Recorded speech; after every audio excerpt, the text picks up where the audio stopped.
मैं हूं मोहम्मद उमैर अली। अदनान मतलूब। जामिन सिद्दीकी, फ़खर आसिफ बाजवा।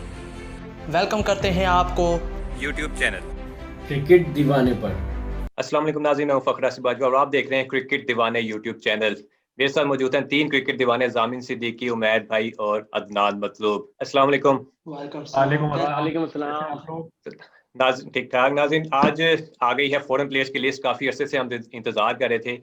पहले पीएसएल मैनेजमेंट ने ड्राफ्ट ऑर्डर एक दिन अनाउंस किया, उससे शाम को ही उस सारे जो पिक्स थी उनकी ड्राफ्ट आ गई।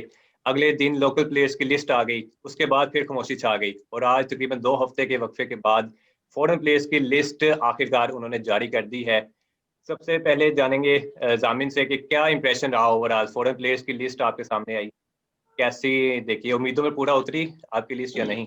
यार देखो, जो अभी करंट जो सर्कमस्टेंसेस हैं कोविड के, उसके हिसाब से तो ये मतलब एक बहुत अच्छी ये लिस्ट है। वरना मतलब अगर कोविड को अगर हम हटा दें हम्म।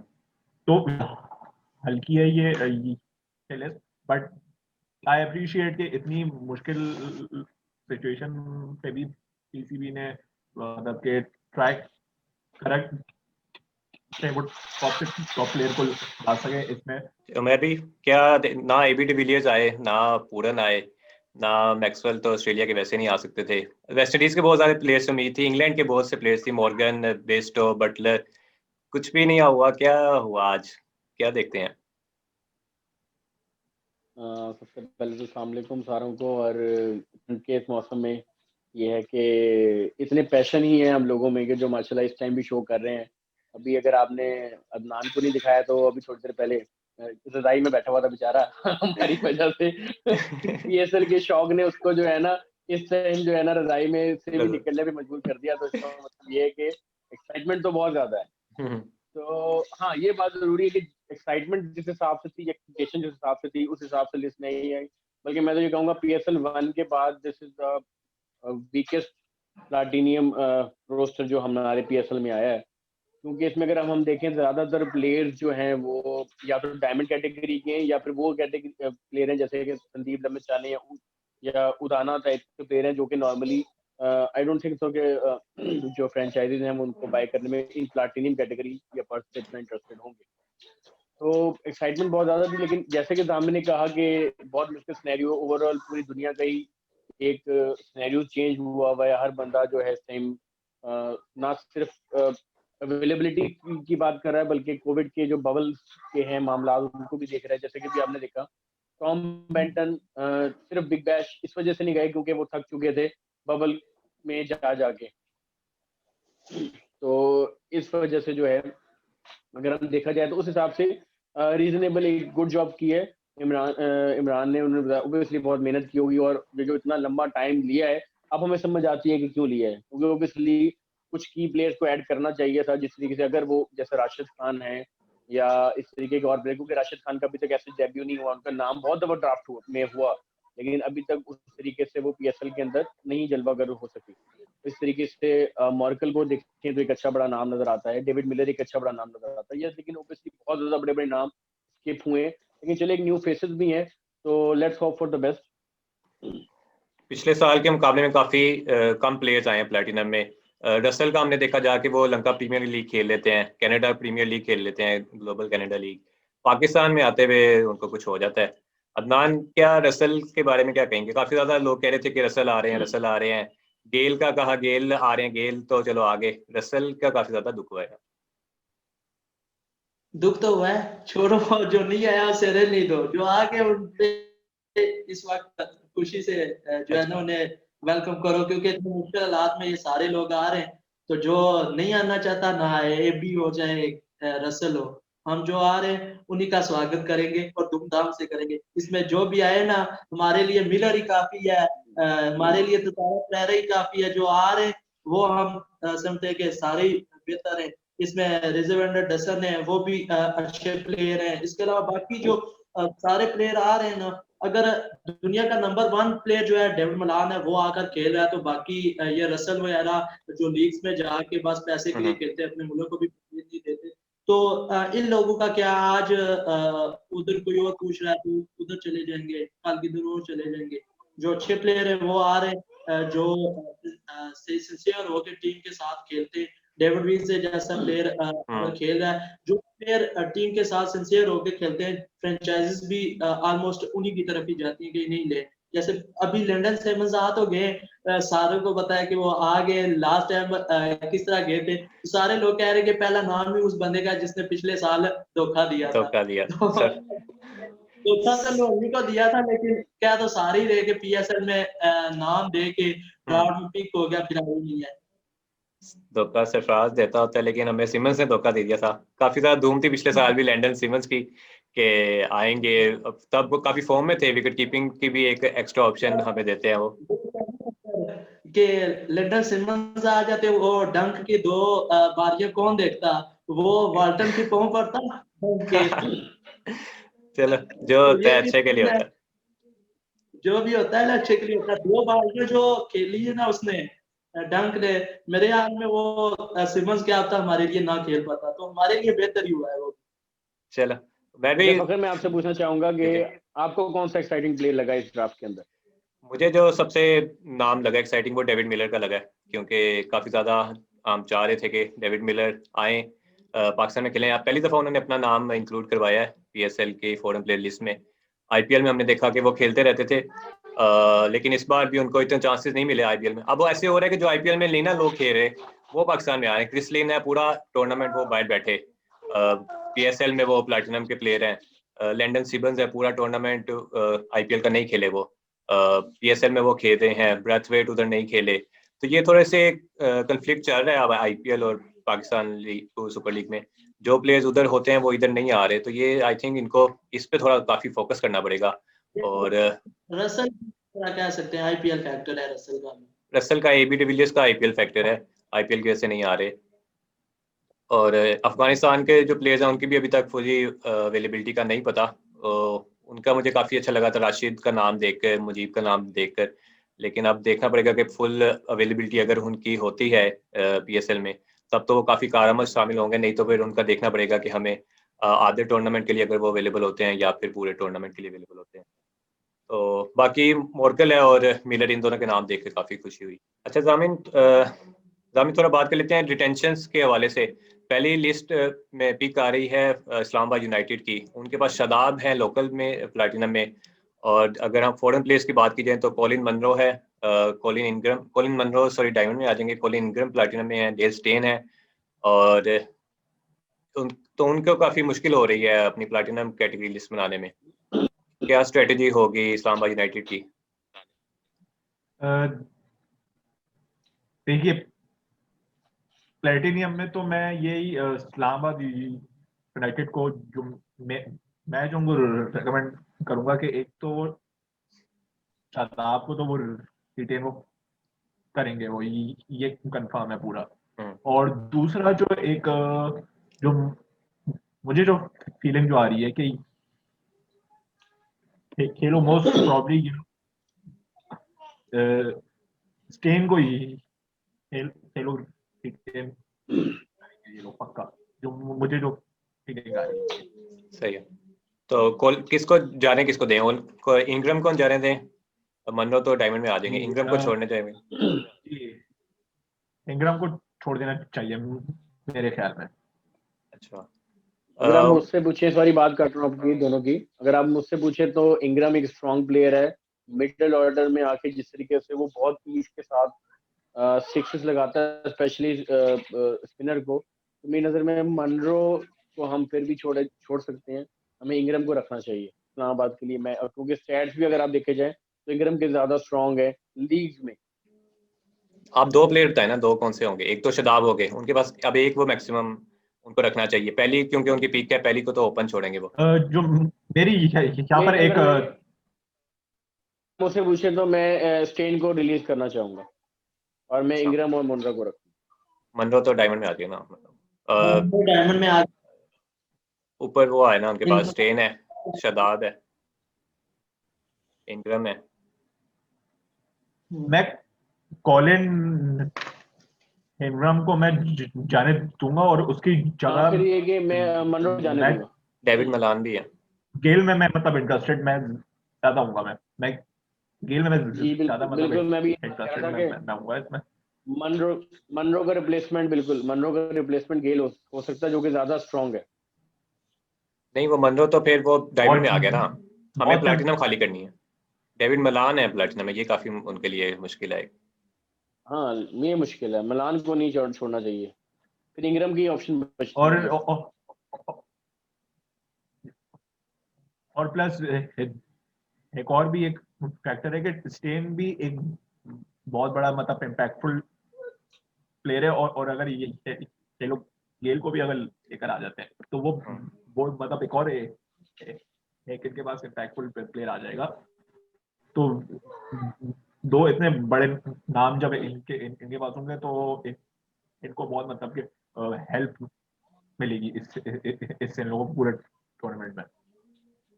ठीक है, इनके डायमंड में भी दो अदनान प्लेयर है, कोयटा फहीम के और बारे में क्या हुसैन। कहेंगे? कोयटा को काफी नुकसान हुआ है अदनान, उनका सिर्फ सरफराज है प्लैटिनम में, उनके बैन कटिंग भी नहीं आए, अभी प्लैटिनम में नहीं आए, शायद डायमंड में आ जाए। पिछले साल प्लैटिनम में थे, इस बार अभी तक नहीं आए।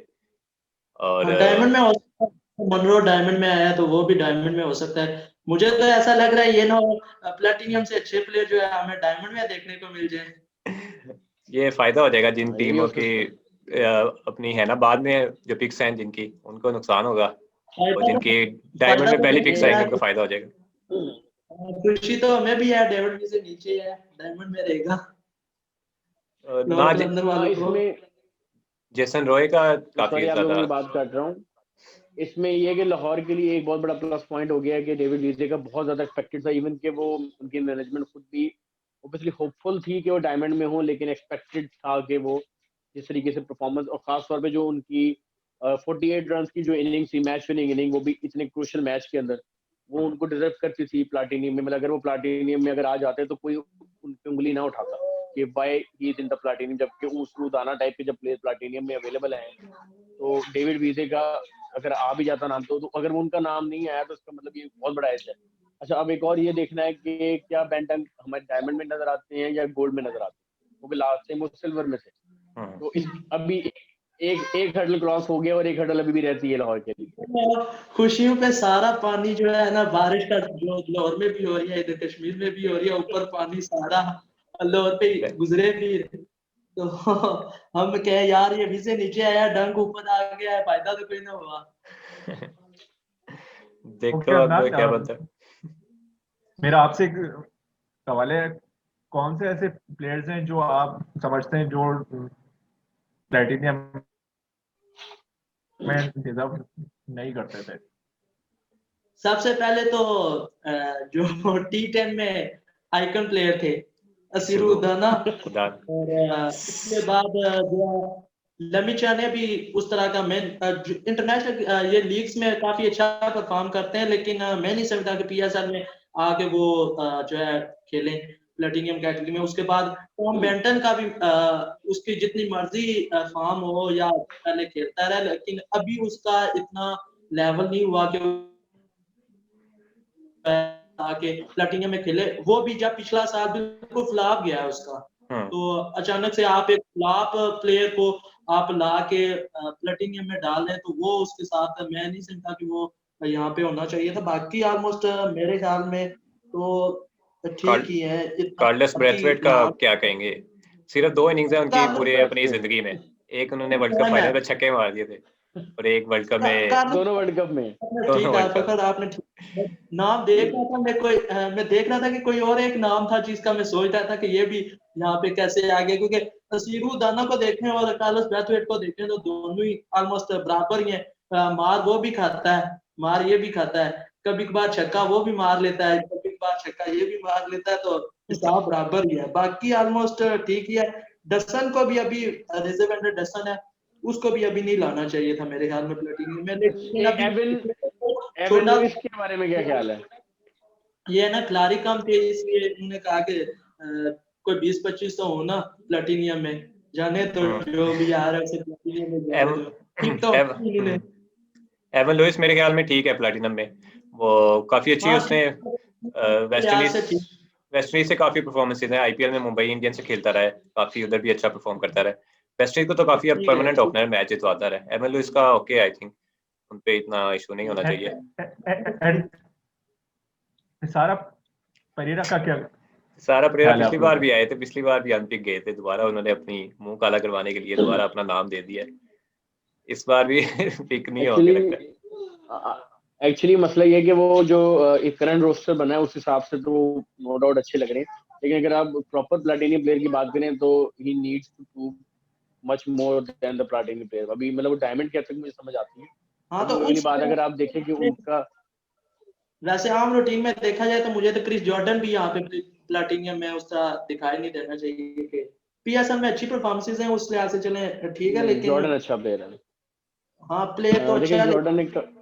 जॉर्डन ने बहुत प्रूव किया है अपने आप को, all over the league prove किया है, ना सिर्फ प्रूव किया है बल्कि उसने इंटरनेशनल लेवल पे भी बहुत एक अच्छी परफॉर्मेंस है, मैच विनिंग परफॉर्मेंस है। तो जॉर्डन तो खैर नो डाउट इसमें कोई शक नहीं है, वो एक प्लेटिनियम प्लेयर है और बड़ी स्ट्रॉन्ग प्लेयर है, क्योंकि आप देखें जब वो फील्डिंग करता है तो वो एक एक्स्ट्राऑर्डिनरी फील्डर है, बॉलिंग करता है तो डेथ में one of the best bowlers है, और इवन के हिटिंग में भी जो है ना वो आजकल हमारी हसन अली की तरह की जो है ना परफॉर्मेंस को शो करता है। तो मतलब एक पैकेज है पूरा, तो I think so he is well deserve to be in the platinum list. अच्छा, पहली पिक बताएं, इस्लामाबाद यूनाइटेड किसको टारगेट करेगी सबसे पहले? Chris Gayle. क्रिस गेल, मुझे लगता है उनको फास्ट बॉलर्स की जरूरत है। लास्ट ईयर जहाँ उन्होंने मार खाई है वो फास्ट बॉलिंग के शोबे में थी और काफी ज्यादा स्ट्रगल किया था। वो ओपनर्स काफी अच्छा स्टार्ट देते थे, ऊपर 3 से 4 उनके फॉरनर प्लेयर आते हैं, काफी अच्छा स्टार्ट दे जाते हैं उसके बाद, लेकिन वो मिडिल ऑर्डर में काफी स्ट्रगल कर रहे थे। तो डेविड मिलर पे जाना चाहिए उन्हें। हाँ जा सकते हैं, उन्हें वैसे भी ये है कि उनके लोकल अच्छे हैं, लेकिन जा सकते हैं डेविड मिलर पे भी।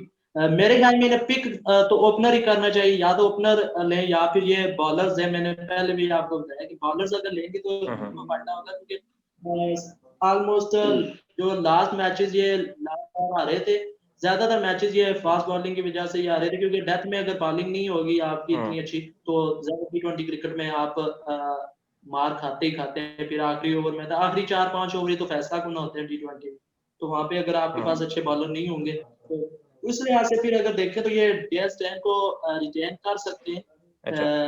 लेकिन अगर वो उसे भी रिटेन करें तो फिर और भी मलान को छोड़ना पड़ेगा, वो भी काफी सिनेरियो बनता है। फिर ये है कि अगर मलान को भी जाने दें कि क्या पता वो पार्शियली अवेलेबल हो तो नीचे से उठा लें, डाउन से वो है भी नीचे वाले कैटेगरी में, ऊपर से कोई और बैट्समैन भी ये ले सकते हैं। जैसे जामिन कह रहे हैं क्रिस गेल, तो क्रिस गेल भी अच्छा ऑप्शन हो सकता है, ऊपर 2 ओपनर अच्छे हो जाएंगे, लेकिन मेरे लिहाज से इन्हें नीचे वाली कैटेगरी में शायद कोई और अच्छा बॉलर मिल जाए तो वहां से बॉलर उठा लें, यहाँ से कीपर भी इन्हें चाहिए, ये भी है नीचे बाद में कीपर भी इन्हें ढूंढना पड़ेगा। अभी तो फिर सॉल्ट ही है इनके पास, तो ये चाह कि कोई और अच्छा प्लेयर मिल जाए। रोंकी भी नहीं होंगे इस साल, और पिछले साल इन्होंने काफी स्ट्रगल किया, जैसे नानी का फास्ट बॉलिंग के शोबे में 180 प्लस के टारगेट 3 से 4 दफा चेज करवा दिए इन्होंने। तो क्या देखते हैं, मैं भी फास्ट बॉलिंग को ही जाना चाहिए इन्हें या फिर कोई अपनी मिडिल ऑर्डर के इसको स्ट्रॉन्ग करना चाहिए? देखें मेरा थोड़ा सा जी मैं थोड़ा सा मेरी थिंकिंग डिफरेंट है। अगर आप देखें कि पिछली दफ़ा अगर आप अभी भी देखें तो इस्लामाबाद हमेशा हैवी वेट बॉलिंग लाइनअप रही है और बैटिंग लाइनअप रही है, और अभी भी आप देखें तो उनकी बैटिंग बहुत स्ट्रॉन्ग थी, क्योंकि उनके पास आसिफ अली, फ़हीम अशरफ, शादाब, लोकल की बहुत ज़्यादा उनके पास एक स्ट्रॉन्ग स्ट्रेंथ है। तो उनके पास अगर बीच में जो जैसे 4 फॉरेन प्लेयर्स ऊपर आगे खेलते थे तो वो बहुत स्ट्रॉन्ग उनकी हो जाती थी। उन्होंने मार खाई है बैटिंग बॉलिंग से। बॉलिंग में भी अगर आप देखें तो वो किसी हद तक नई बॉल अच्छा गेट कर लेते हैं।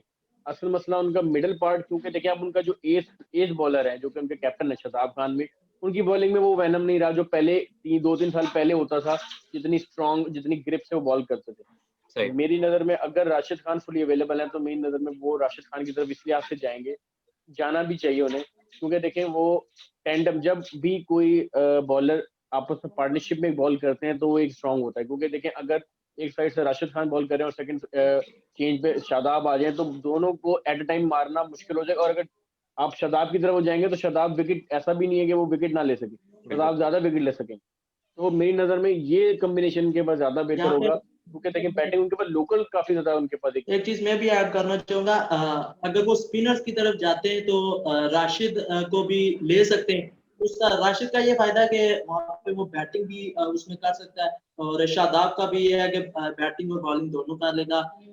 राशिद का भी है कि अगर ये देखेंगे दोनों की वैरायटी ऑलमोस्ट दोनों लेग स्पिनर है, तो ये मुजीब की तरफ भी जा सकते हैं, मुजीब को भी ले सकते हैं। अगर ये चाहे कि हमारा मिडिल ऑर्डर जो है स्ट्रॉन्ग करना है, थोड़ा सा और उसमें ऐड ऑन करना है, तो ये अगर और वैरायटी लाना चाहते हैं तो उसमें नबी को भी ला सकते हैं कि लाजमी है। ज्यादातर ये इस्लामाबाद वाले कोशिश करते हैं कि एक ऐसा प्लेयर लें जो बैट्समैन भी हो और बॉलर भी हो, तो ज्यादातर चांसेस राशिद खान के भी बन सकते हैं। हाँ जी बिल्कुल। नबी को ये टारगेट कर पहले नहीं ये टारगेट करेंगे नबी को, ये कोशिश करेंगे मोहम्मद नबी अगर इन्हें सप्लीमेंट्री में मिल जाए, क्योंकि मुझे नहीं लगता कि मोहम्मद नबी को पहले ही पिक कर लेगा, पहले राउंड में उसे पिक करेगा। तो मोहम्मद नबी अगर इन्हें सप्लीमेंट्री तक मिलते हैं तो मोहम्मद नबी भी एक अच्छा ऑप्शन हो सकता है इनके पास, कि ये स्पिन बॉलिंग में शादाब के साथ एक और बॉलर साथ रखते हैं, और नबी जैसा एक्सपीरियंस प्लेयर इनके पास होगा तो वो भी इन्हें काफी ज्यादा फायदा देगा, क्योंकि मिडिल ओवर्स में अगर आप विकेट्स लेते हो तो गेम आपके हाथ में आ जाती है। वैसे फखर अदनान ने तो सारे प्लेयर इस्लामाबाद की तरफ ही भेज दिए, कोई बाकियों की टीम के लिए भी छोड़ दो यार। वो अभी हम बात कर रहे हैं ना टारगेट के, तो टारगेट कोई भी टीम किसी को भी कर सकती है, उनकी क्या कमजोरी है वो ये भी ले सकते से बात कर रहे हैं ना। उनकी पीक भी शुरू में है ना, पहली पीक है, तीसरी पीक है, पहली भी है, वो सारे कह रहे हैं कि इस्लामाबाद ही हो गया, और उनकी सारी प्लेयर उन्हीं को भेज देने हैं। वो छोड़ेंगे तो बाकी को ही लेना पड़ेगा किसी को। अच्छा, मुल्तान के कर लेते हैं। मुल्तान की सेकंड पिक है। मुल्तान के पास थोड़ा सा मुश्किल हो गई है, अफरीदी और सुहेल तनवीर है उनके पास प्लैटिनम में लोकल में, और फिर मोइन अली हैं उनके पास फॉरेन प्लेयर्स में, उसके बाद राइली रसू हैं, इमरान ताहिर है, 5 प्लेयर उनके चले गए हैं प्लैटिनम में, तो इनके लिए भी काफी ज्यादा मुश्किल है। अब ये किसको छोड़ेंगे, किसकी तरफ जाएंगे? लेग स्पिनर तो इनके पास काफी ज्यादा है, राशिद और की तरफ तो जाने से रही है, तो क्या देखते हैं इनको, क्या स्ट्रेटेजी होगी? को तो मेंटर बना देंगे, इमरान अफरीदी को मेरे ख्याल में मेंटर बनाएंगे। अच्छा, और बाकी ये है कि इनको चाहिए अच्छा फास्ट बॉलर, क्योंकि अगर आप देखें लास्ट टाइम जब डेविड वीजे ने स्कोर किया था तो सुहेल तनवीर की बॉलिंग पे स्कोर किया था, क्योंकि उनके बॉलर अच्छे हैं लेकिन इन दी एंड पेस नहीं उनके पास, क्योंकि वो एक एज उनकी हो गई, जुनैद खान और इरफान है, वो उतने मतलब वो शॉर्ट वेल बॉल पे इतनी ज्यादा डेंजरस नहीं है। इनको चाहिए मोरे मॉर्कल जैसा कोई एक स्ट्रॉन्ग बॉलर जिसके पास बाउंस भी हो, पेस भी हो और बैक भी हो। मोनी मार्कर भी थोक के हिसाब से है।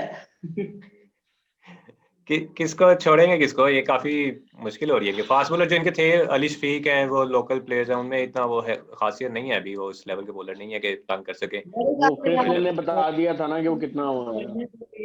इमरान ताहिर को भी जाने देंगे, ये इमरान ताहिर को नहीं रखेंगे अभी। उस्मान कादर की जिस तरह चल रही है फॉर्म, तो मेरे ख्याल में आप ये देखेंगे कि अफरीदी के साथ उस्मान कादर को ही चांस देंगे। इमरान ताहिर को हर बार ये रिलीज ही कर देते, बाद में सप्लीमेंट्री वगैरह में जाके उठा लेते हैं। ये सोचेंगे मिल गया तो ठीक है, कोई नहीं, उनको उसकी इतनी ज्यादा फिक्र नहीं होगी। रायली रोसो को मैं भी रिटेन कर दूं, लेकिन पिछली जो हालिया फॉर्म है उसकी बहुत बुरी चल रही है, क्या पता वो रिटेन करें या ना करें, लेकिन जो उनके लिए परफॉर्मेंस थी उसकी बुनियाद पर उसे मेरे ख्याल में रिटेन करना चाहिए। कोयटा ने भी रसो को छोड़ के गलती की।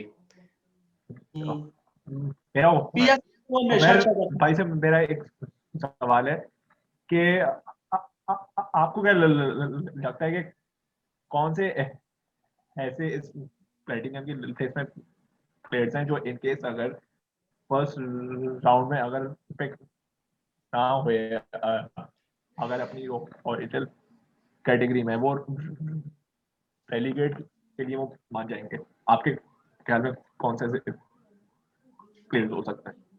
मोहम्मद नबी हो सकते हैं, बेंटन खुद भी हो सकते हैं, और इसके अलावा काफी प्लेटिनम की मैं बात कर रहा हूँ। हाँ, मैं वही कह रहा हूँ ना कि रेलीगेशन के लिए फर्स्ट करें, अगर मतलब वही है ना कि अगर फर्स्ट करें पहले राउंड में पिक नहीं होते तो सप्लीमेंट्री में जाके अगर वो डायमंड में या किसी और लेवल में मतलब पिक हो जाए तो अपने आप को रेलीगेट कर लेंगे। आपका ये क्वेश्चन है, या फिर डायमंड कैटेगरी में जाके वो पिक हो जाते हैं, कई दफा प्लैटिनम प्लेयर पिक हो जाते हैं सप्लीमेंट्री में। जो टॉम बेंटन प्लैटिनम में पिक नहीं होंगे, जो मेरा एक पर्सनल ओपिनियन है। इसके अलावा मेरे क्रिस ख्याल जॉर्डन में जो है ना क्रिस जॉर्डन हो सकते हैं, क्रिस जॉर्डन हो सकते हैं नहीं हो इवन सकते। के मैं इस पे शर्त लगा ले। डेविड मिलान का बताया, डेविड मिलान जाएगा नीचे या वो कहेगा भाई अब मैं नंबर 1 प्लेयर हूँ, मैं डेविड नहीं मिलान जाता को अब नहीं, नहीं जाना चाहिए, जाना नहीं चाहिए डेविड उसको, मिलान ऐसे को अब बनता नहीं नहीं, जाना चाहिए। बिल्कुल। हालांकि वो बंदा बाय नेचर इतना बहुत पॉजिटिव है वो, क्योंकि मैंने देखा है कि आप ये देखें, अगर आपको पहले उसमें भी देखें तो उस बंदे को सिर्फ ये होता था कि यार मुझे आप जौन सा भी नंबर आप देंगे मैंने वहाँ परफॉर्म करना टीम के लिए। तो हाँ, अब ये देखें लास्ट टाइम वो सिल्वर में भी अपने आप को रेलीगेट करने के लिए तैयार हो गया था, हालांकि इतना लेवल का प्लेयर पिछली दफा भी नहीं था वो, ये सिल्वर में अच्छी आ थी गया। तो हाँ, तो मेरी नजर में बाकी फ्रेंचाइजीज को भी नहीं चाहिए कि उसको प्लाटिनियम में ना उठाए, वो डिजर्व करता है इस टाइम प्लाटिनियम पे। और जो इस्लामाबाद ने किया उनको लास्ट टाइम, डेल स्टेन जब नहीं थे तब तक वो खिलाते रहे मनरो को, उनको डेविड मिलान को काफी अच्छी परफॉर्मेंस देते रहे वो इस्लामाबाद यूनाइटेड की तरफ से, लेकिन जब वो स्टेन आए तो उन्होंने उनको बेंच पर बिठा दिया। तो ये भी नहीं करना चाहिए था उन्हें। एक बंदे की प्लेयर्स की क्रेडिबिलिटी होती है, इसका एक लेवल होता है, उस पे अगर वो है इस लेवल का तो उसको चांस देना चाहिए, उसकी इज्जत रखनी चाहिए कि वो आगे खेला हमारे पास, तो थोड़ा खिला ही लें। चार्ल्स आलमी ने अच्छी इज्जत दी। अच्छा इस दफा ये देखना है, सॉरी बात काट रहा हूँ, लोगों की जामिन के उसमें ऐड करूंगा, इसमें इस दफा ये देखना है कि लास्ट टाइम लमे चानी ने अपने आप को नहीं किया था प्लाटिनियम पर से नीचे और किसी ने पिक भी नहीं किया था, तो इस दफा क्या उनके पास इतनी फ्लेक्सिबिलिटी वो दिखाते हैं कि लास्ट टाइम से एक आइडिया हो जाता है इंसान को कि भाई मतलब मैं प्लाटिनियम में पिक नहीं हुआ तो मे बी मुझे डायमंड में पिक कर सकते हैं, तो अगर तो अपने आप को फ्लेक्सिबल करेंगे तो मे बी लमे चानी जो है वो शायद पिक हो जाए। ठीक है, जामिन पूछ रहे थे कुछ? जी मैं पूछ रहा था कि डीजे ब्रावो का क्या आपको लगता है, क्या वो मतलब, मुझे तो जो अभी ये फीलिंग आ रही है कि अगर बैन कटिंग अगर मतलब अनअवेलेबल अगर हो जाते हैं क्वेटा के लिए तो शायद डीजे ब्रावो एक अच्छा मतलब ऑप्शन हो जाएगा लोगों के लिए। तो आपका क्या ख्याल है इसका? हाँ, डीजे का यही है कि क्वेटा के पास ही जाने का चांस बनता है, क्योंकि अगर हम वैसे देखे जाएं तो वो अब उस तरह के ब्रावो नहीं है जो आज से 3 या 4 साल पहले थे। बैटिंग अब उनकी बिल्कुल भी खत्म हो चुकी है, बॉलिंग में हाईएस्ट विकेट टेकन है T20 वर्ल्ड के, लेकिन अब उसमें भी इतने कारगर नहीं रहे। अभी चेन्नई से खेलते रहे IPL, तो चेन्नई भी सेकंड लास्ट पोजीशन पर आई है, तो वो उतना मैचेस नहीं जितवा सके जितनी उनकी एक नाम है T20 क्रिकेट में। तो लेकिन अब क्वेटा को ये देखना पड़ेगा कि अगर बैन कटिंग उनके पास नहीं आते डायमंड में भी तो उनको काफी ज्यादा मुश्किल होगी, फिर उनको ही ऑलराउंडर्स की तरफ अगर जाए तो ब्रावो उनके पास जाएंगे, बाकी किसी टीम में मुझे नहीं लगता कि कोई ब्रावो को पिक करेगा। यार ये अगर भी जा सकती है। जी बोले मसला अगर वैसे हाँ फकर अगर ब्रावो ने लाहौर के लिए कोई गाना इस तरह बनाया होता तो लाहौर तो लाजमी अभी तक उसको लेके चल रहा होता साथ में, तो लाहौर ने बेटा प्लेयर को को इतना तो करना चाहिए।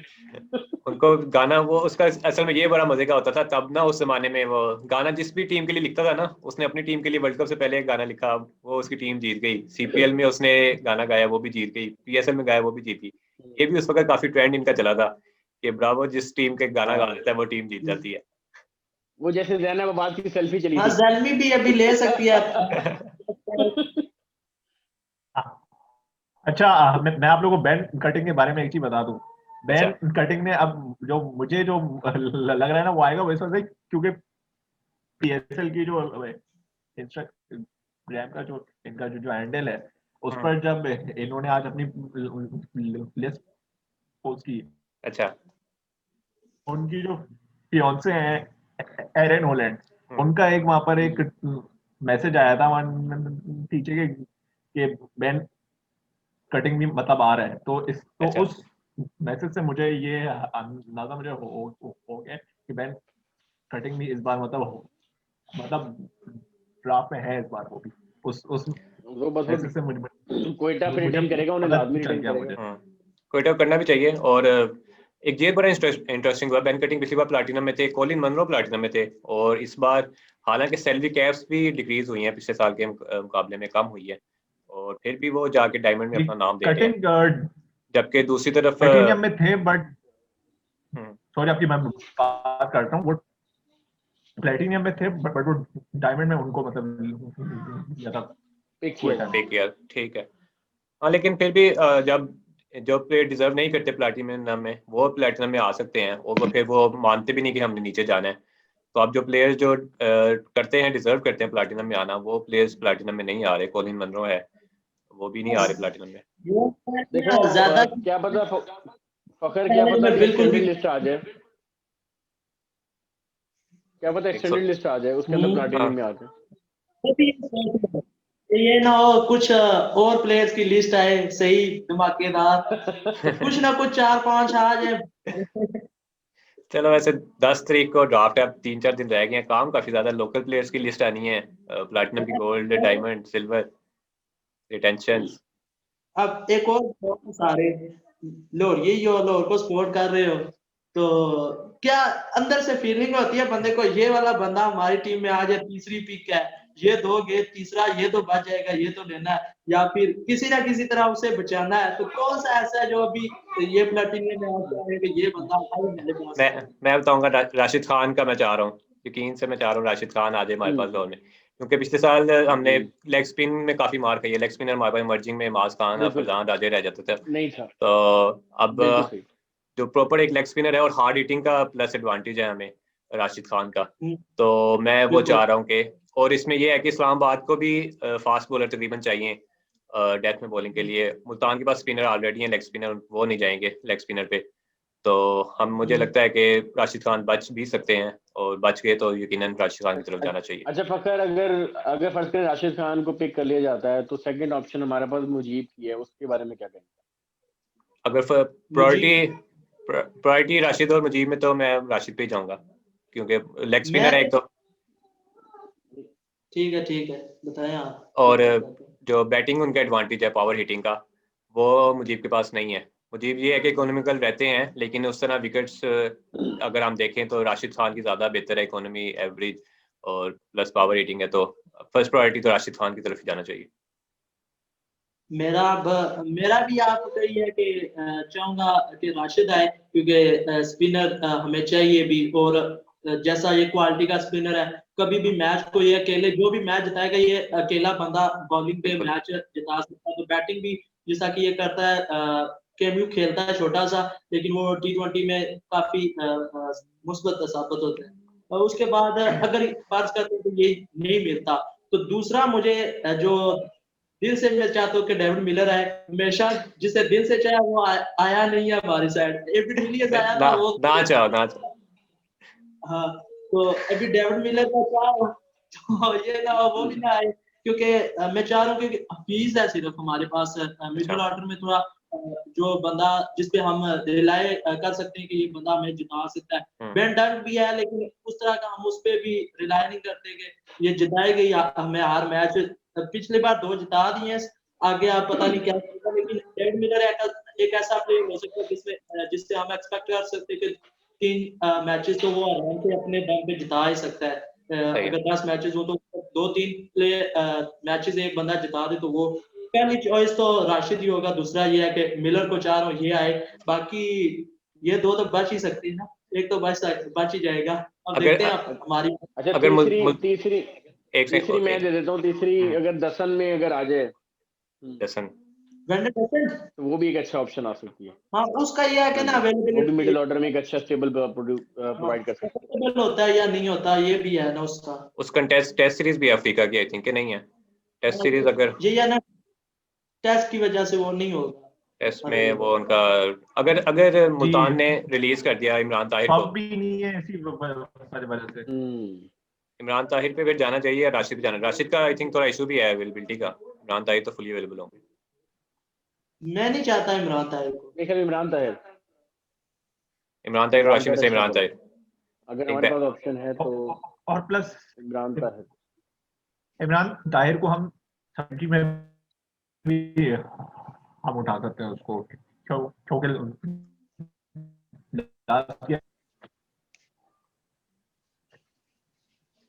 ठीक है। अगर, लेकिन ये अफगानिस्तान का ये है कि थोड़ा अवेलेबिलिटी का इशू है, देखते हैं अब क्या करते हैं वो अवेलेबिलिटी के साथ।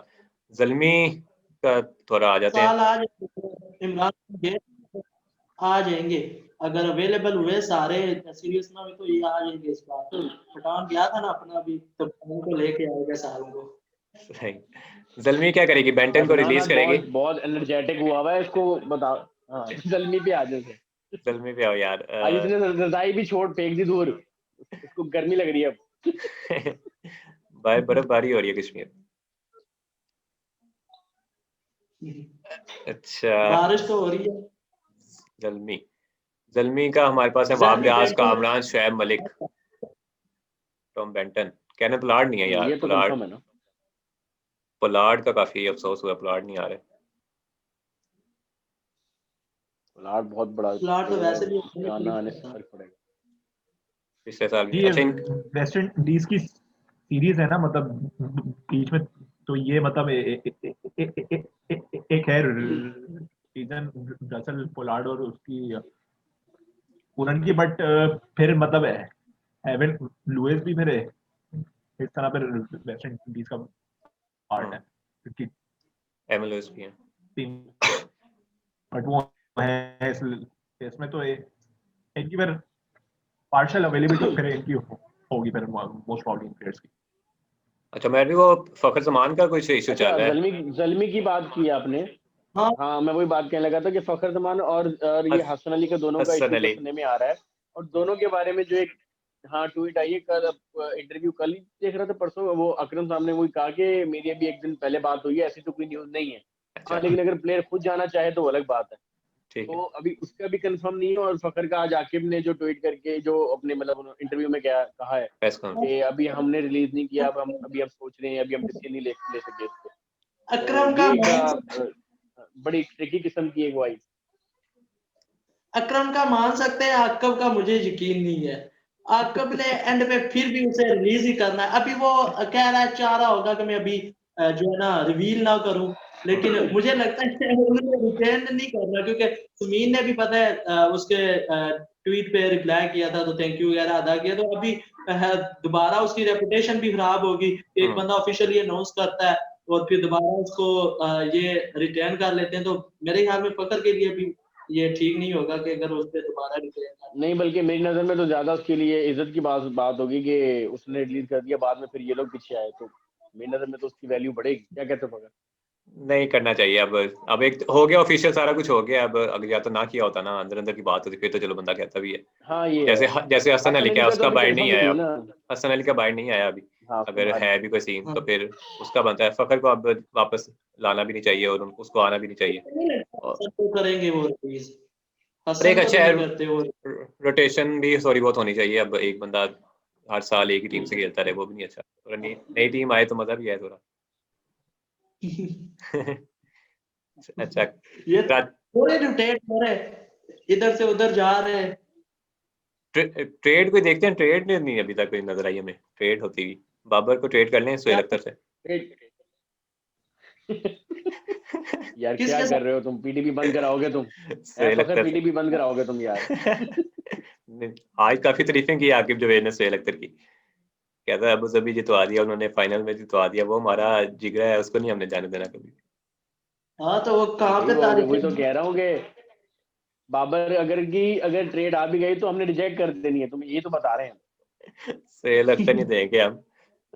बाबर की टायर हम लेवाना नहीं लो। देंगे उसमें लगता है। काफी नुकसान होगा कराची को, उनको सुहेल अख्तर नहीं मिलेगा।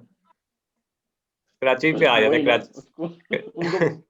कराची क्या करे एम ए टीम। शहजाद का, एम ए शहजाद भी यार कभी कभी पीएसएल का स्टार होता था, लोगों की आंखों का तारा होता था, पाकिस्तानियों की भी आंखों का तारा होता था। शहजाद विराट कोहली का छोटा है, तो अभी वो कोयटा में भी जगह नहीं बना पा रहा, तो क्या ख्याल है उसका?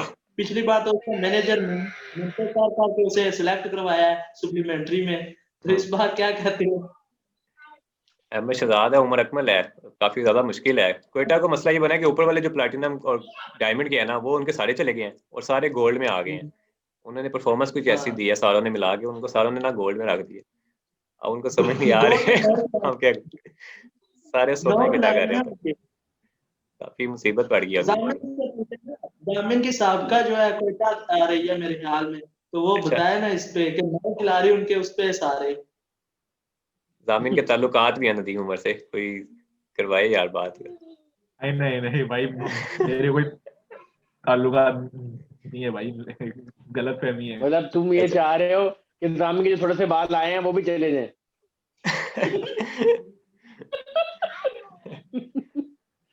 क्या जामिन क्वेटा का क्या देखते हैं फिर, क्या सीन है? यार नहीं बताना चाह रहा अंदरूनी कहानियां। अंदरूनी नबील हाशमी से करता रहा ये बात सारा दिन। नहीं,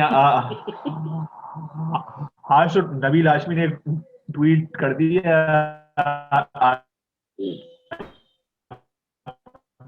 आज आज ही उसमें सवाल पूछे PSL के DMs वगैरह पर। तो अच्छा, जो मैं कोयटा का जो मैं देख रहा हूँ, सरफराज अहमद को तो वो रिटेन वो करेंगे, वो तो कैप्टन हो जाएंगे, ठीक है, ये तो कंफर्म कैप्टन है। और कैप्टन है।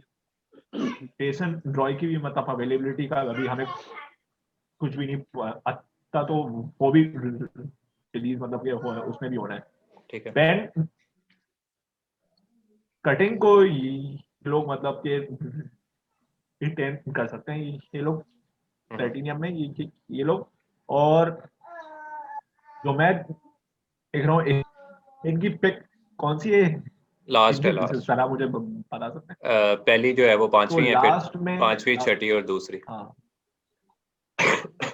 तो मुझे जो एक फीलिंग ये जो आ रही है कि ये लोग, क्योंकि इनकी लास्ट पिक है, कोई बचेगा नहीं है, तो सब जा चुके होंगे, ये गेल हो गया, मिलर हो गया, तो लैंडल सिमंस भी शायद एक बचेंगे, इसको ये मतलब इनको वेस्ट में सिमन मिल जाएगा, ब्रावो मिल जाएगा, इतने मतलब ऑप्शंस नहीं, फिर नहीं बैन कटिंग पहले से एक ऑलराउंडर है, सही है। टॉप भी मतलब ऑर्डर ही ये लोग बैट्समैन, तो लास्ट में तो फिर ये सिमंस ही इनको मिलेगा फिर। और वो लास्ट में भी नहीं मिलेगा, वो आ जाएगा फिर कहेगा मैंने नहीं आना, आखिरी टाइम पे वो भी छोड़ देगा, फिर इनके साथ एंड हो जाएगा। या नबील ब्रैंडन को हाशमी ये लोग मतलब तेज है, उठा लेंगे। जुगाड़ लगा लेगा करने को। इनके पास आ जाके आजम खान ही बचना है और सरफराज अहमद बचना है। अच्छा, मैं भी उन्हें पूछ रहा था एक सवाल की, जो हमारे पास पिक्स ऑर्डर होती हैं, उनमें 3 फर्स्ट ईयर प्लैटिनम में है, लोअर की तीसरी है, दूसरी है, फिर तीसरी है। तो हमने 2 प्लेयर्स फर्स्ट ईयर रिटेन किए हैं प्लैटिनम में, तो वो हम किस पिक पे रिटेन करेंगे? वो हम अपनी मर्जी होती है कि दूसरी तीसरी पे रिटेन करें या पहली खाली छोड़ दें, या वो किस तरह हिसाब करते हैं? अपनी मर्जी होती है, जी अपनी मर्जी होती है कि फर्स्ट में अगर हमने 2 को रिटेन किया होगा, हमारे पास 1 पिक है, तो हम पहली पिक वो ले लेंगे और बाकी 2 पिक हम मिस कर देंगे। ठीक है, पहली पिक ओपन कर देंगे और बाकी 2 पे रिटेन कर लेंगे। ठीक है, ऐसे करते हैं। बाकी 2 ऑलरेडी रिटेन कर देंगे। ठीक है। लाहौर के बाद गोल्ड में पहली और चौथी और तीसरी पिक है, पहली पिक है। गोल्ड में लाहौर को अपनी ओपन रखनी पड़ेगी जगह। गोल्ड में इनके पास सोहेल अख्तर हैं, दिलबर हैं, सोहेल अख्तर और दिलबर रिटेन हो गए। बेंटंग एक्सपेक्टेड है, बेंटंक भी एक्सपेक्टेड है बेंटंग। इनको ओपन रखना चाहिए फिर, या क्या करें? कोई चांस है सोहेल अख्तर को रेलीगेट कर दे अगर हम सिल्वर तक ले जाए? कोई लगता है कि गोल्ड में उसे कोई पिक कर लेगा? ये अदनान चाह रहा है कि जो है ना समीन भाई इसको ब्लॉक कर दे। कैप्टन को ही चाह रहा है कि रेलीगेट करते हैं, बुलाओ। आकिब जवेद ने कर दिया होगा अभी भी। अब तक तो आकिब ने तो खैर कर दिया होगा, अगर वो शो देखेंगे तो। मेरी बात सुने, कोई भी उल्टा काम कौन करता है? हमारे लाहौर वाले, जिससे कोई चीज इनसे एक्सपेक्ट नहीं करते बंदा, वो ये करते ही करते, तो ये भी कर दे, तो इससे कौन सी बढ़िया है? कर लेते हैं। कैप्टन हफीज के होते हुए कैप्टन बना सकते हैं सोहेल अख्तर को, तो रेलीगेट क्यों नहीं कर सकते? पीडीपी के नहीं ना कर सकते, हफीज को कर देंगे, वो सिल्वर में ले जाएंगे। पीडीपी के प्लेयर को नहीं आगे पीछे करेंगे। वो कहेंगे ये फखर है, वो भी फखर महसूस करते कैप्टन को। चलिए, कराची जामिन बैठा है, कराची का थोड़ा मिस कर रहा है ना, उधर बारिश भी नहीं हो सकता है। कहीं ना कहीं से दिल तो लगता है मेरा जामिन का कराची के साथ। अब दिल की बातें बताओ कि जामिन साहब, कोयटा की हमने सॉरी बात कर रहा हूँ, कोयटा की हमने जो 8 डिटेंशन है उसमें हमने जो पूरी तरह डिस्कस की नहीं की। मेरे ख्याल में वो मेरे मुताबिक सरफराज को रखेंगे, नवाज को और आजम खान को रखेंगे, ऑब्वियसली बेन कटिंग अगर आता है तो उसको रखना चाहिए। बाकी उनके जो नसीम और हसनैन है बॉलिंग, वो उसको डू को खराब नहीं करेंगे। और जाहिद महमूद लिया था इन्होंने एक, जाहिद महमूद है। वो रख सकते हैं। और बाकी बाकी हो सकता है। एहसन अली हाँ। वो भी इनका पूरा मंजूर है, मेरे ख्याल लेकिन में वो ये after tension सारे नहीं सारे सारे गोल्ड में है ना, ये मसला है असल में। चले वो फिर बाकी डिटेल से जब वो सारी आ जाएंगी फिर कर सकते हैं। अच्छा, कराची का थोड़ा देख लेते हैं। बाबर हैं, आमिर हैं, और इनके पास हैं इमाद वसीम है, और इनके पास जॉर्डन आ गए हैं, फिर एलेक्स हेज भी प्लैटिनम में है। काफ़ी ज़्यादा इनको भी मसला हो रहा है, लेकिन इनकी जो लिस्ट पिक है वो तकरीबन लास्ट की है। तो क्या करेंगे ये, उसकी तरफ जाएंगे? मेंटरशिप एक तो कर सकते हैं, एलेक्स हेज की कर सकते हैं, आमिर की कर सकते हैं, लेकिन छोड़ने वाली इनका मुझे लगता है सीन कम ही लगेगा। क्या जामिन कराची यार, हम पूछना चाह रहे हैं कुछ आपसे। वेल कराची में मैं रहता हूँ, बट मैं फैन में हूँ लॉर्ड कलंदर्स का। तो यार कराची की देखो, तीनों इनके पास टॉप इनके पास प्लेयर्स हैं। एक तो बाबर है, एक तो मतलब आमिर है, और एक हेज है। ये तीनों टॉप के या तो अब ऑब्वियसली ये लोग अब चाहेंगे कि कम से कम एक अपनी प्लेटिनम की स्लॉट ये लोग खाली रख सके। अच्छा, तो ये लोग बना सकते हैं, फिर वो डायमंड में मतलब आ जाएंगे। तो and I don't think Karachi मतलब एक को भी करने में बेकारी है कि ये लोग हेल्स को ये लोग मोस्ट प्रॉब्ली लेकर आ जाएंगे। ये लोग एक कैटेगरी फिर वो डेलीगेट वो हो जाएंगे। तो फिर इस तरह पर एक स्लॉट होगी खाली हो जाएगी। ठीक है। अदनान कुछ ऐड करेंगे? इनका सिंपल ये है कि बाबर को ये रिटेन कर लें और आमिर को प्लेटिनियम में, आमिर भी बन सकते हैं, हेल्स भी बन सकते हैं, दोनों मेंटोर। लेकिन जो है जिस तरह देखें तो फिर वो अगर आमिर को मेंटोर बनाते तो नीचे इनके 3 पाकिस्तानी डायमंड में आ जाएंगे। इसलिए बाबर को और आमिर को प्लेटिनियम में रखें, हेल्स प्लेटिनियम में ये जो है रेलीगेट कर सकते हैं नीचे डायमंड में मेंटोर बना के, तो वो इजी रहेगा। क्योंकि नीचे फिर ये ऊपर भी एक और फॉरन ले सकते हैं, डायमंड में फौरन अभी आ जाएगा। उसके बाद इमाद सिंह को एम्बेसडर बना के नीचे ले आए डायमंड में, और इफ्तिखार अहमद और रिजवान है इनके पास 2। तो रिजवान को तो ये साफ जाहिर है कि नहीं रखेंगे। तो इफ्तिखार का भी मुझे अभी 50-50 है, ज्यादा चांसेस है कि रख लेंगे ये वहां पे। लेकिन लगता क्या होता है, ये कहेंगे ओपन रख लेते हैं एक के ड्राफ्ट से कोई अच्छा मिल जाए। लेकिन इफ्तिखार जैसा अगर कोई मिलता है तो फिर कर सकते हैं, लेकिन ज्यादा चांसेस इफ्तिखार के लिए। उसके बाद बाकी आमिर यामीन को मैं चाह रहा हूँ उसे भी रिटेन करें। उमैद को नहीं फिर कर सकते क्योंकि उसमें वो सेम आ जाते हैं। उमैद भी है, वकास मकसूद भी है उसमें मेरे ख्याल में, शर्जील भी है, तो वो सारे फिर नहीं हो सकते। शर्जील है, आमिर यामीन, इन दोनों को बाद में नीचे भी उसामा मीर और उमर खान है, वो दोनों सिल्वर में है। तो उन दोनों में से अगर उमर खान को ये वैसे ये चांस तो कोई नहीं देते उमर खान को, क्योंकि माल सिंह खुद भी खेल रहे होते हैं स्पिनर, तो वो फिर उसका ये भी अपना भी ओपिनियन। ज्यादातर वो जब खेलते थे नॉर्थन में भी खेलते थे तो तब वो नवाज को ओवर नहीं देते थे जब वो कैप्टन थे। तो उनका कुछ ऐसा है कि वो मैं सेफ जोन में रहूं, तो वो ज्यादा अच्छा ना कर जाए। रिलीज भी नहीं करते बेचारे को, कहीं और जाके खेल ले, अच्छा कर ले, तो रिटेन भी करते हैं उसे। उसामा मीर का भी यही है कि सारे कहते हैं कि अच्छा पहले सीजन में वो उसने अच्छा किया, लेकिन अभी फिर वो उसामा मीर को भी रिटेन करते हैं। लेकिन इस साल मुझे लग रहा है कि दोनों में से कोई एक तो ये रिलीज इन्हें करना ही पड़ेगा, क्योंकि जिस तरह कैटफिश तो एंड पे अरशद इकबाल को भी ये रिटेन कर सकते हैं। बाकी आप लोग भी बताएं, उमर भाई आप।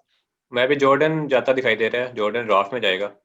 और थोड़ा उसकी अवेलेबिलिटी का भी इशू है, सीरीज है उनकी T20 की, जॉर्डन भी अवेलेबल नहीं होगा। और इफ्तिखार का देखना पड़ेगा, उनका मेरे ख्याल में रिटेन ही करेंगे।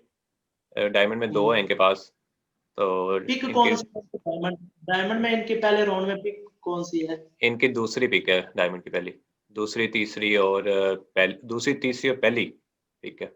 पहली पहले राउंड में कितनी? दूसरी दूसरी पिक है।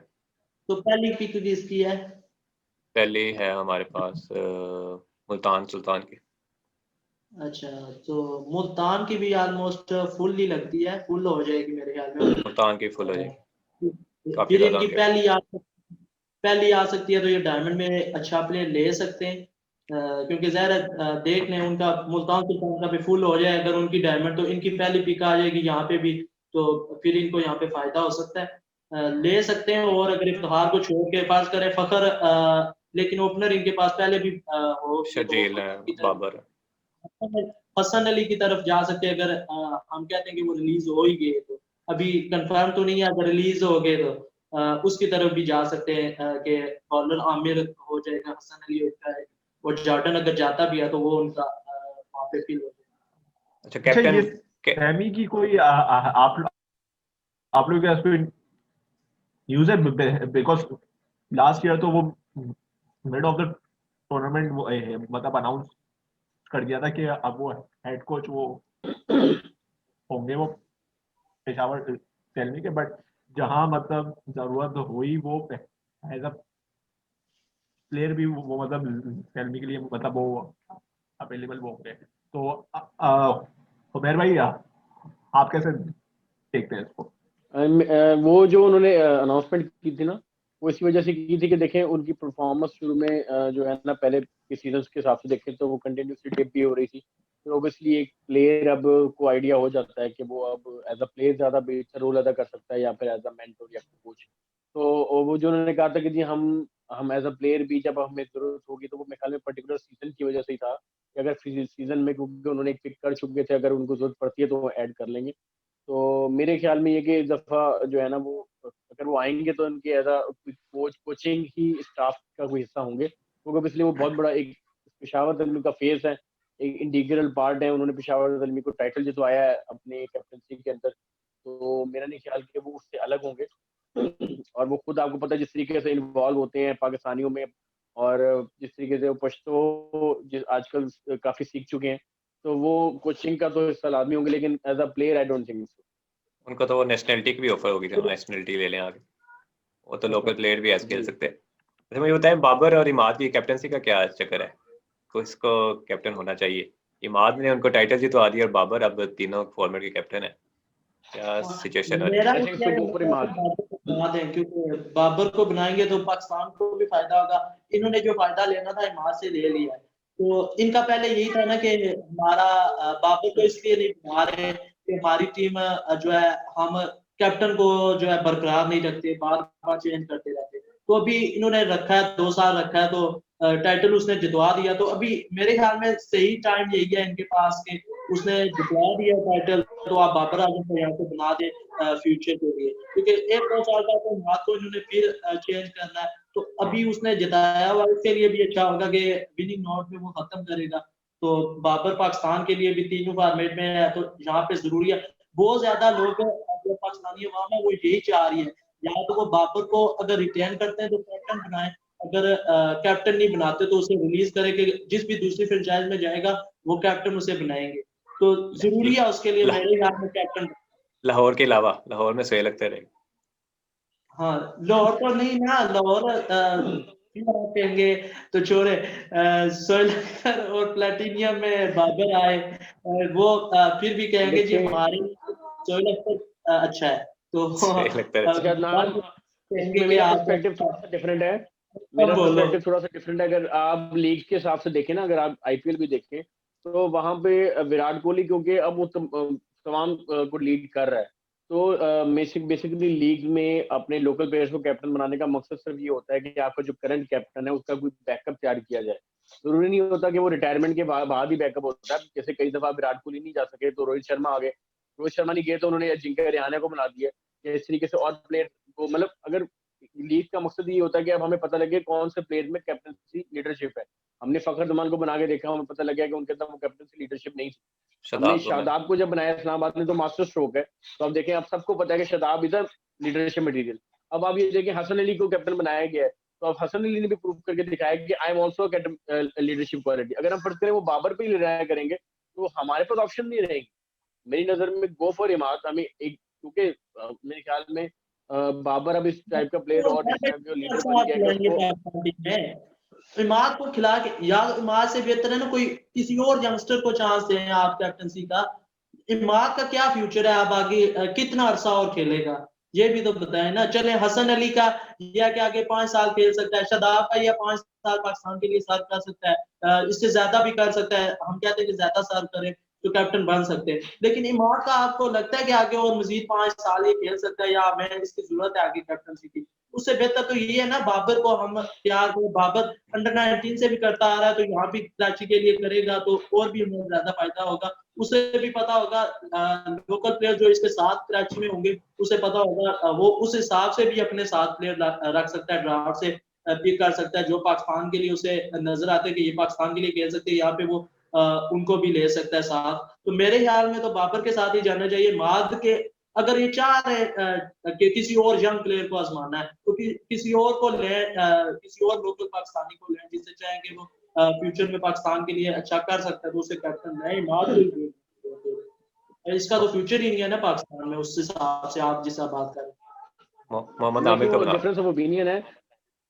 नहीं देखें, अगर इमाद को अगर कैप्टनसी नहीं बनाया था तो पता कैसा लगता है कि इमाद कैप्टनसी मटेरियल है। इमाद को बनाया तो पता लगा ना। दूसरे के बाबर आजम अब कैप्टन बन चुका है। बाबर आजम को हम अपने ग्रूम नहीं करना, वो उसको इंटरनेशनल का जो एक्सपोजर है वो उसको ऑलरेडी ग्रूम कर रहा है और वो काफी ग्रूम हो भी गया। हमें अब बैकअप्स बनाने हैं। देखिए अगर हमारे पास शादाब का एक बैकअप नजर आता है कैप्टनसी में, इमाद, देखिए आप वही वाली बात है कि आप कभी भी एक्सपीरियंस को रूल्ड आउट नहीं कर सकते। क्रिकेट का एक फनेटिक एक फार्मूला है कि आपको मिक्स एंड ब्लेंड बनाना ही पड़ता है, एक एक्सपीरियंस का और एक उसका। अभी आप क्या देख रहे हैं, हम 20 विकेटें क्यों नहीं ले सके? क्योंकि हमारे पास एक्सपीरियंस नहीं है बॉलिंग के अंदर। वो अगर हमारे पास एक्सपीरियंस कोई बॉलर होता या कोई इस तरीके के बॉलर होता तो हमें पता होता कि हम ग्रीन टॉप विकेट पे विकेट कैसे निकालते। तो हमेशा जो है ना क्रिकेट में सीनियर और यंगस्टर का ब्लेंड बड़ा जरूरी है। ये मेरा एक वो ठीक है। मैं लेकिन कैप्टनसी का ये है कि बाबर, अब विराट कोहली उनका कैप्टन है 3 फॉर्मेट्स का। अब आईपीएल में आप ये तो नहीं कर सकते कि विराट कोहली को किसी टीम की कैप्टनसी ना दें। ठीक है, उनके पास एबी है और काफी ज्यादा लोकल होंगे प्लेयर्स, लेकिन अब विराट अगर पूरी इंडियन टीम का कैप्टन है तो कैप्टनसी आरसीबी की वही करेगा। तो मेरे ख्याल में ये होना चाहिए, अब बाबर को करना चाहिए तीनों फॉर्मेट्स के साथ, कराची की भी करनी चाहिए। ओपनर है वो कीपर भी होता है उनका, वो दूसरा आरसीबी में खेलता है, क्या नाम है उसका आरसीबी का, वो लोकल जो कीपर है, पार्थिव पटेल। हाँ, तो वो कहेंगे जी सीनियर है, हम पार्थिव पटेल को कैप्टन बनाएंगे, विराट कोहली को कैप्टन नहीं बनाएंगे। ये तो बात करने वाली ना हुई फिर वो क्या उसका फ्यूचर है, इमाद का क्या फ्यूचर है? अब इमाद को लग रहा है मुझे कि या बहुत जल्द फारग कर देंगे, जिसका इसने किया है ना टीम के साथ दूसरे। मुझे बहुत गुस्सा आया इस पे कि जिस तरह इसने सीनियर प्लेयर होते हुए, शादाब ने अगर कुछ गलत किया भी था तो ये सीनियर था, इसे चाहिए था कि वो उसे समझाए। लेकिन इसने क्या किया कि ग्राउंड छोड़ के भाग गया। ये प्रोफेशनल क्रिकेटर ऐसे करते हैं, तो ये कह रहे हैं कि जी उसे कैप्टन बनाए। उसे जेलसी थी कि मुझे कैप्टनसी नहीं दी और शादाब को कैप्टनसी दी है। कुछ लोग ऐसे भी होते हैं, तो उस बंदे को कैप्टनसी बताते हैं, ऐसा बंदा है। सही, चलें वाइंड अप करते हैं। काफी लंबा शो हो गया, इस पे फिर कई बात करेंगे। जामिन कुछ ऐड करना है या वाइंड अप करें? अभी नहीं, सारी बातें जो है हो चुकी है अभी। तो अभी हम कराची पे लड़ी जा रहे हैं, जो कराची वाला वो चुप करके बैठा। नहीं मैं कराची का हूँ, बट दिल लॉर्ड कलंदर्स के कलंदर अब कर देते हैं हर एक को। चलें, बहुत शुक्रिया नाज़रीन क्रिकेट दीवाने का एपिसोड देखने का। आगे अपडेट्स वगैरह उम्मीद आती रहेंगी, लिस्टें रोजाना अब तकरीबन आती रहेंगी। 10 तारीख को जनवरी का ड्राफ्ट है, 10 जनवरी को, तो तब भी ट्राई करेंगे हम आपके साथ लाइव आने की। तो इसी तरह शो को देखते रहें और सब्सक्राइब करना ना भूलिएगा। क्रिकेट दीवाने यूट्यूब चैनल पे हम सबको दें इजाज़त, क्योंकि क्रिकेट है जिंदगी। अल्लाह हाफ़िज़।